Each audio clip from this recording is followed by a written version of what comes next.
Si tu regardes cette vidéo dont le titre est question me concernant, c'est que forcément tu me connais d'une manière ou d'une autre. Si c'est pas le cas, bienvenue, t'es tombé sur une chaîne YouTube un peu farfelue. Je m'appelle Noélie. C'est moi. Pour te la faire courte, je pense que la plupart des personnes qui regardent cette vidéo m'ont connue grâce à mon Instagram. Ce truc-là, ouais. Un Instagram très instagrammable. Mais peu importe que tu me connaisses d'Instagram ou non, ce qui est sûr c'est qu'il y a encore plein de choses que tu dois découvrir sur moi.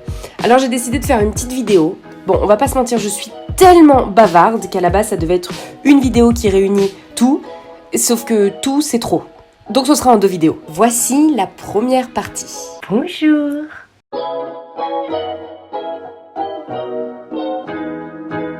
Je suis pas trop fan du catch, je sais pas, je trouve qu'il y a un truc qui est bizarre. C'est ma tête peut-être tout simplement. Alors cette vidéo est simple, il n'y a pas de choses à comprendre. En gros, vous m'avez envoyé pas mal de questions sur moi. C'est très narcissique comme vidéo. Concernant mes amours, mes études, mon job, GG, concernant plein de choses. GG il est en train de se dire oh putain c'est reparti pour un tour. Je me suis dit que j'allais vous faire une espèce de truc global en commençant par mes études, puis mon parcours professionnel, puis ce que je fais aujourd'hui, puis ensuite mes amours, et ensuite je vous parlerai, je sais plus ce que vous m'avez parlé, d'Insta, etc. Donc mon parcours, ça va être long en fait. J'ai passé mon bac en 2019, j'ai fait un bac S, et en fait je voulais être ostéopathe équin, enfin pour les animaux, mais je m'étais dit je vais d'abord faire kiné, comme ça je suis kiné validée, enfin genre diplômée pour les humains, et après je me spécialiserai dans les animaux. J'avais fait 1 an de médecine, je n'ai pas eu le concours de kiné, je suis pas passée hyper loin, en vrai je suis passée... je crois qu'il fallait dans les 45 premières et j'étais 94e, un truc comme ça, donc ce qui était pas si mauvais que ça, mais c'est pas assez pour passer, donc j'ai pas eu kiné. Après cette année, j'ai clairement pas eu envie de continuer, et donc je n'avais pas eu médecine, donc je suis partie en droit. C'était de la merde, j'aimais pas, mais j'y arrivais, j'étais plutôt de bonne élève, donc j'étais tout juste, mais j'étais bonne élève, donc du coup j'ai continué. J'ai validé ma première année, et je suis arrivée en 2e année, et là je me suis dit ok, vraiment c'est pas pour moi. Donc j'ai quand même tenté genre le premier trimestre, parce que je me suis dit maintenant que t'es parti autant le faire.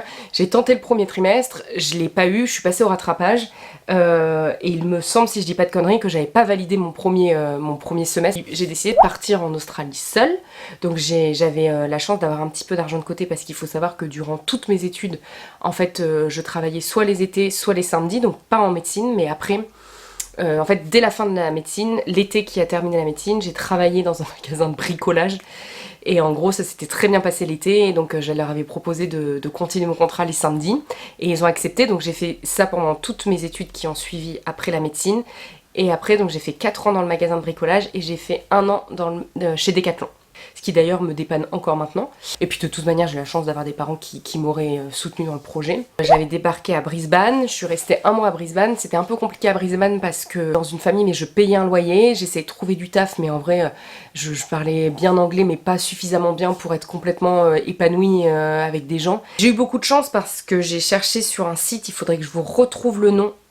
Mais j'essaierai, si je le retrouve, je vous le mettrai. Mais en gros, c'est un espèce de forum et de petites annonces qui est très très connu en Australie. Et donc, je suis tombée sur une femme qui disait, voilà, moi j'ai 2 chevaux, j'ai des chiens, j'ai besoin de quelqu'un pour m'aider à m'occuper des chevaux. Et en échange, je vous offre le logis et la bouffe, quoi. Enfin, vous êtes nourri blanchi. Donc j'y suis allée, et ce qu'elle ne m'avait pas dit, donc elle était à Orange. Et quand j'y suis allée, en fait, ce que j'ai vu, c'est que j'ai vu une petite dame sortir handicapée. Et en fait, elle avait la sclérose en plaques. Donc pas fun du tout, du tout, du tout. Donc, ce qui s'est passé, c'est que je me suis liée complètement avec cette femme qui s'appelle Annie. Et finalement, là où je devais rester peut-être qu'un mois, je suis restée jusqu'à la fin de mon séjour. En fait, je pense qu'elle m'a apporté vraiment le côté maternante que j'avais plus, parce que j'étais loin de ma maman et de ma famille. Donc elle m'a vraiment apporté tout le cocon familial que j'avais plus. Et en fait, on s'est vraiment liés d'amitié. Moi, je lui apportais plein de sourires parce que je la faisais rire toute la journée. Enfin, j'essayais en tout cas. Et ça m'a permis du coup d'émotionnellement être un peu plus stable et de pouvoir du coup réfléchir sur qui j'avais envie d'être et ce que j'avais envie de faire. Il faut savoir que dans mon parcours, et je pense qu'il y a peut-être plein de personnes qui sont encore étudiantes qui me regardent, et franchement si ça peut vous aider et vous inspirer, je vous le donne en 1000. Moi, toute ma vie, et maintenant encore, j'ai cherché à qui je voulais être et ce que je voulais faire. Et en fait, je me suis rendu compte, et c'est ma soeur qui me l'a dit, je pense qu'elle ne regardera pas cette vidéo, mais un jour elle m'a dit, mais tu sais, en fait, toute ta vie tu vas chercher. Tu pourras jamais savoir ce que tu veux vraiment faire, et tu te laisses un peu porter par les opportunités de la vie. Et en fait, c'est en les saisissant et en se disant, ok, vas-y, ça m'intéresse un petit peu, vas-y, j'y vais, qu'au fur et à mesure, ben, c'est hyper cliché ce que je veux dire, mais votre parcours et votre vie va s'écrire.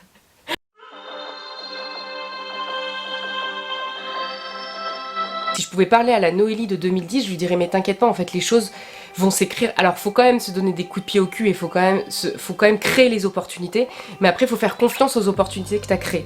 Et ça franchement c'est hyper cliché, mais il y a 10 ans je m'en étais pas rendu compte et je me mettais une pression de ouf en me disant mais putain mais où tu vas comme ça, enfin tu sais pas ce que tu veux faire, tu sais pas ce que tu veux être, il faut que t'aies un objectif précis et que t'atteignes cet objectif, tu vois. Et j'étais absolument comme ça et en fait là maintenant je me dis ben tu t'es fixé des courts objectifs, et c'est peut-être ça qu'il faut faire en me fixant des courts objectifs. J'ai réussi en fait juste à écrire tout, et en fait là, ça me fait, tu vois, rien que de te le dire, ça me fait percuter. C'est que en fait, là je suis dans une même logique là maintenant en 2020, en train de me dire putain mais qu'est-ce que tu veux faire maintenant ? Et je me mets des objectifs sur 3-4 années, et en fait je pense qu'il faut juste te dire bon bah vas-y tu fais ça la prochaine année et tu verras dans un an où t'en es, et petit à petit tu mettras les briques qui feront un mur. Quand j'étais en Australie, j'ai remis une petite brique justement qui était que je me suis dit ok en fait j'adore les gens, j'adore le comportement humain et étudier les relations entre les individus, et je me suis dit bon bah pars pour la sociologie. Bon là je vais vous la faire courte, en socio je me suis éclatée, j'étais à Rouen donc j'ai fait mes 2 ans de socio, là j'avais des notes qui explosaient. Après la licence, je me suis dit ok maintenant qu'est-ce que tu veux faire ? Et je me suis dit que je voulais continuer la socio, mais que je voulais absolument réussir à l'intégrer dans un parcours qui était beaucoup plus professionnalisant. Je suis allée à Paris, c'était un master qui était à Paris Descartes, c'était un master en sociologie de la consommation, de la communication et des médias. Il était professionnalisant parce qu'il y avait 3 jours à la fac et 2 jours en alternance, et donc moi mes 2 jours d'alternance je les ai passés chez Air France où j'étais chargée d'études. Quand j'ai terminé mes études, donc je ne sais plus, c'était en 2015 il me semble, septembre 2015, j'ai terminé chez Air France aussi. J'ai pas voulu continuer chez Air France parce que c'était pas du tout le style d'entreprise que j'aimais, et alors c'était super par contre, pour pas qu'on déforme mes propos, c'est une super entreprise, j'étais trop bien, les gens avec qui j'étais en alternance prenaient trop soin de moi, les avantages chez Air France sont magiques, mais j'avais juste pas envie, j'avais vraiment l'impression que c'était une cage dorée, je me sentais pas à l'aise en fait dans le format. Du coup je me suis dit ok je vais me prendre déjà quelques mois, quelques semaines pour redescendre un petit peu la pression, jusqu'à la fin de l'année en fait où j'ai vraiment réfléchi à ce que je voulais faire, et en fait je commençais à me dire ok et si tu montais ta propre entreprise. En janvier 2016, je me suis dit ok, pars un mois en vacances. Donc l'une de mes meilleures amies, Ophélia, je vous en parle tout le temps, elle m'a dit ok moi je suis chaude, on est parti un mois en Afrique du Sud, on a fait un road trip de ouf, on a genre fait Johannesburg jusqu'à Cape Town, c'était trop stylé, ça nous a fait beaucoup de bien et ça n'a fait que valider des choses, des certitudes que j'avais déjà. Donc je suis arrivée en février, j'ai dit ok je monte ma boîte, et je voulais bosser avec les petits chiens parce que je rêvais d'avoir un chien, et du coup je me suis dit ok c'est parti, tu crées une conciergerie pour animaux domestiques dont le but est de répondre aux besoins de tous les propriétaires, c'est-à-dire aller promener le chien, j'en sais rien moi, voir le chat, vider la litière, les emmener au veto, bref tout ce que le proprio ne peut pas faire parce qu'il bosse ou parce qu'il n'a pas le temps, je le faisais à sa place. Tout l'été qui a suivi 2016, ça a trop bien marché. La seule difficulté, c'est qu'en fait, j'étais seule. Donc forcément, tes journées, t'as beau être motivée à fond, mais je faisais du 8h, 21h. Mais le problème, c'est que au bout d'un moment, les prestations, je les faisais seule. Donc mon business plan était très vite coupé. Quand je suis arrivée fin août, je me suis dit ok, soit tu montes d'une step et tu montes ta boîte et tu embauches des gens, et donc là tu investis un capital, tu investis de la thune, et là ça prend une autre envergure, soit tu arrêtes. Tu peux pas rester dans ce format là parce que en fait le plafond était déjà atteint, je pouvais pas faire plus, donc quoi qu'il arrivait, ce format là était voué à l'échec. J'ai réfléchi et je me suis dit en fait je suis pas épanouie. Le côté à mon compte me plaisait beaucoup, mais je sentais que je manquais de quelque chose, notamment de tout mon côté artiste, entre gros guillemets, mais de tous les écrits, les choses comme ça que je pouvais faire avant, parce qu'il faut savoir que durant toutes mes études, j'avais un blog que je tenais, je faisais des vidéos, j'écrivais, et en fait à partir du moment où j'ai commencé The City Dog, j'ai tout arrêté, parce que forcément quand tu montes ta boîte, c'est ta boîte en priorité, rien d'autre. Donc en septembre 2016, j'ai dit ok j'arrête, je vais essayer de trouver un taf qui est beaucoup plus lié à l'artistique pour essayer de me relier avec tout ça et de pourquoi pas moi après me lancer, parce que secrètement j'ai toujours aimé faire tout ce que je fais aujourd'hui en fait. parler devant des caméras comme je suis en train de le faire bizarrement. Très rapidement, j'ai trouvé un job chez casting.fr. Je ne m'étendrai pas, mais ça s'est pas bien passé. Et je ne vous recommande pas ce site. Mais ça s'est pas bien passé et donc j'ai très rapidement mis un terme à ma période d'essai. Et j'ai dit ok, janvier 2018, qu'est-ce que tu fais? Donc comme quoi vous voyez vraiment on est... Moi j'ai toujours tenté plein de trucs, par contre une chose que je pourrais jamais me retirer, c'est que j'y suis toujours allée à fond et que j'ai jamais abandonné. J'y allais vraiment en mode je me donne les moyens, tu vois. Je me suis dit maintenant qu'est-ce que tu veux faire? Et je me suis dit ok, on va faire un truc simple. C'est que tu vas trouver un job dans lequel t'es épanoui, un job qui a du sens, un job qui te donne envie de te réveiller le matin. Et à côté, tu vas reprendre tes petits projets, tu vas petit à petit construire des choses qui te passionnent et qui peuvent complètement t'épanouir, et on verra où ça mène. Donc c'est ce que j'ai fait, donc je tais le nom de ma boîte, non pas parce que j'en ai honte, loin de là, je suis très très fière d'où je travaille et je sais qu'il y en a plein qui ont deviné où je travaille. Et je vous invite à le garder pour vous, par respect pour mon intimité et par mes choix.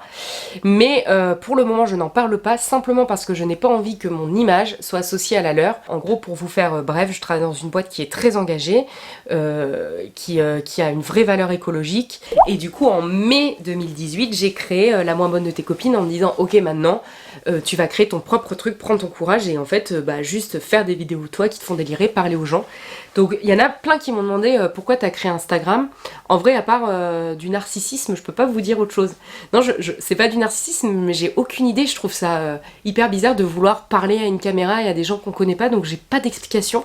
Je sais juste que ça me procure trop de plaisir. Et donc j'ai créé La Moins Bonne de Tes Copines tout en continuant dans mon entreprise et je m'étais dit ok, monte tous tes petits projets, essaye de les mener le plus loin possible, essaye de créer une communauté, essaye de toi vérifier que c'est vraiment quelque chose qui te plaît, de pas abandonner, et tu verras dans 2-3 ans où t'en es. Et 2-3 ans plus tard, c'est au moment où je vous parle aujourd'hui, étant donné qu'on est en avril 2020, et donc j'ai été embauchée il y a 2 ans et 2 mois dans cette boîte, et 2 ans et 2 mois après, j'ai la chance d'avoir 33 000 personnes qui me suivent sur Insta, d'avoir un peu plus de 4 000 personnes sur YouTube, et en vrai je suis hyper fière, même si des fois je m'en plains parce que ça augmente pas suffisamment vite.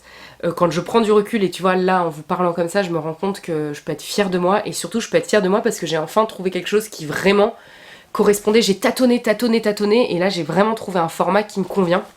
C'est vrai que la suite là ce serait comme je me l'étais dit de laisser tomber l'entreprise dans laquelle je suis, laisser tomber c'est horrible, mais genre de démissionner et d'essayer à temps plein de vivre de YouTube, d'Insta, de mes livres et de tout ça.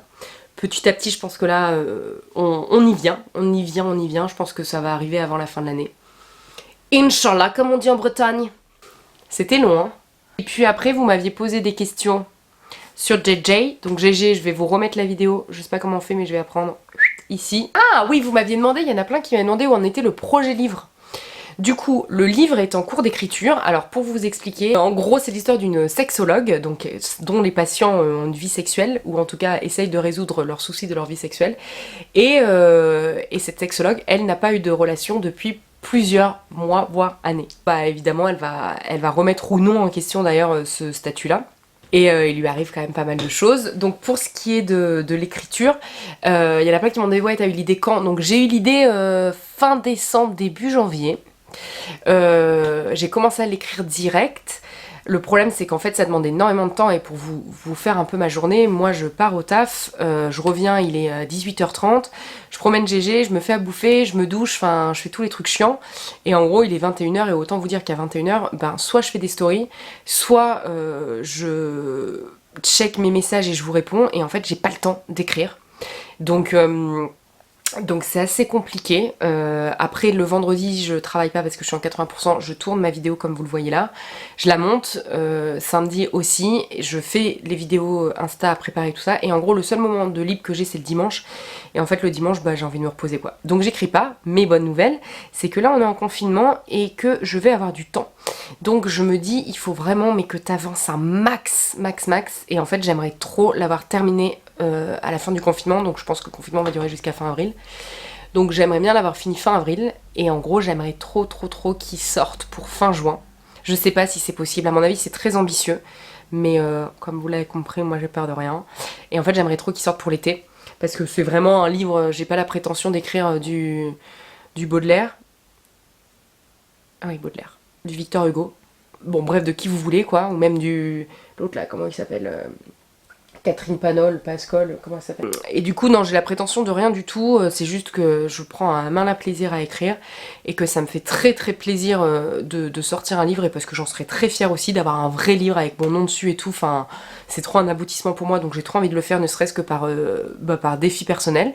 Bon bah je pense que je vous ai répondu. J'espère que ça vous a intéressé, je m'excuse si c'est un peu long, mais en vrai j'ai eu vraiment beaucoup de retours sur moi, vous aviez trop envie de savoir plein de choses, que je peux comprendre, parce qu'en vrai quand tu suis quelqu'un tous les jours, vous me voyez dire plein de conneries, mais au fond vous savez pas vraiment qui je suis, mon parcours et tout ça, donc je pense que c'est intéressant. Enfin moi je sais que j'aime bien quand j'ai des questions sur des gens avoir un peu de retour de la personne. Ça m'a fait plaisir en vrai d'en parler, et je vous remercie de m'avoir poussé à faire cette vidéo, parce que ça m'a fait du bien et ça m'a permis de voir que je suis en bombe et que je me bats et que je lâche rien, et je suis fière de moi. Et je vous embrasse et prenez soin de vous, restez bien chez vous. Voilà. Des bisous.